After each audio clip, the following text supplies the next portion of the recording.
দীর্ঘ প্রতীক্ষার পর দেড় যুগ দেশবাসী কোনো ভোট দিতে পারে নাই, আমিও পারি নাই। 2014 সাল, 18 সাল, 24 সাল জেলেই ছিলাম, ভোট দেওয়ার সুযোগ হয় নাই। এই তিনটা ভোট হারানোর পরে আজকে আলহামদুলিল্লাহ আল্লাহ তাআলা আমাদেরকে ভোট দেওয়ার সুযোগ দিয়েছেন। আমি মহান রব্বুল আলামিনের শুকরিয়া আদায় করি। আল্লাহ তাআলা এই ভোটের মাধ্যমে বাংলাদেশে একটা নতুন অধ্যায়ের সূচনা করে দিন, সেটা দোয়া করি। আমি বিশ্বাস করি, শুধু আমি না, বিশেষ করে যুব সমাজ যারা জীবনে একটা ভোটও দিতে পারে নাই, আজকের এই ভোটটার জন্য তারা বড় অপেক্ষায় ছিল। এই ভোটটা শান্তিপূর্ণ হোক, সুষ্ঠু হোক, সন্ত্রাস মুক্ত হোক, দখল মুক্ত হোক এবং সবার কাছে গ্রহণযোগ্য হোক, এটা আমরা দোয়া করি। এই ভোটের মাধ্যমে আগামীতে এমন সরকার গঠিত হোক যেই সরকার কোনো ব্যক্তি, পরিবার, দলের হবে না, বরঞ্চ যে সরকার হবে 18 কোটি মানুষের, জনগণের সরকার। আমরা সেই সরকার গঠনের ব্যাপারে আশাবাদী।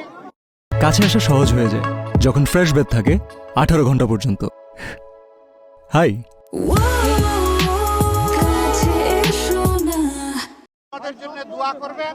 আজকে এই ভোট দিয়ে আমরা এখান থেকে শুরু করলাম, পরবর্তী পর্যায়ে অন্যান্য কেন্দ্রেও যাব, একটু দেখব।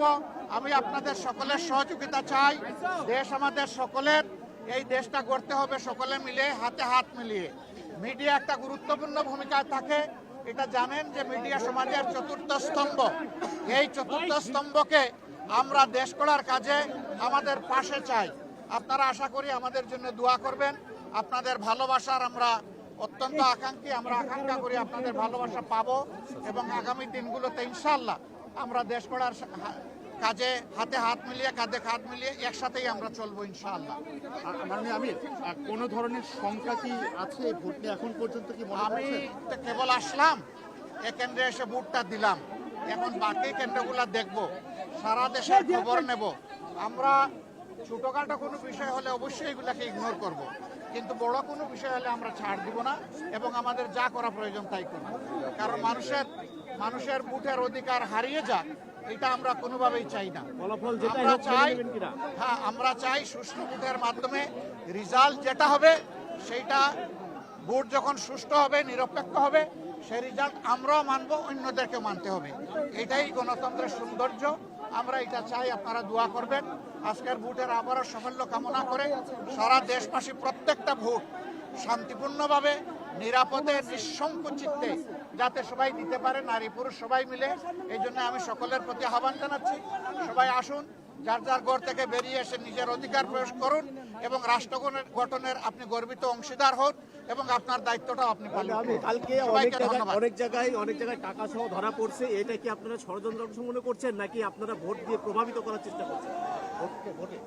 আপনাদের মিডিয়া এক ধরনের নিউজ সবাই পরিবেশন করে না।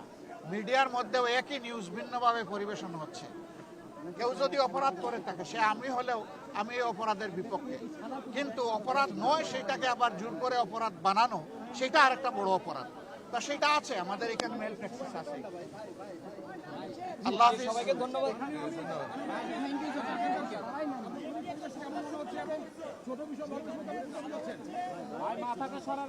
ও করতে থাকুক, বিএনপিও করতে আছে, আমরাও করছি, দেখা যাক শেষ পর্যন্ত কোথায় গিয়ে দাঁড়ায়।